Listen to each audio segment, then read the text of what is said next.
Doğu Akdeniz'de Türkiye bugüne kadar ne yaptıysa meşruiyet temelinde ve Libya ile olan mutabakat muhtıralarına göre yapmıştır.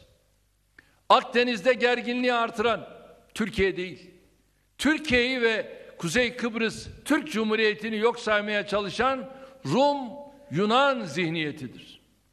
Yunanistan ve Rum yönetimi, Kıbrıs Türklerinin bu coğrafyadaki hidrokarbon kaynakları üzerindeki haklarını gasp etmeye çalışıyor. Buradan şu gerçeğin altını kalın çizgilerle çizmek istiyorum. Bizim kimsenin hakkında gözümüz yok.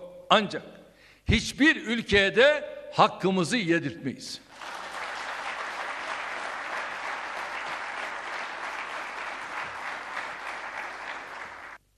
Doğu Akdeniz'de çözümün yolu diyalog ve müzakeredir.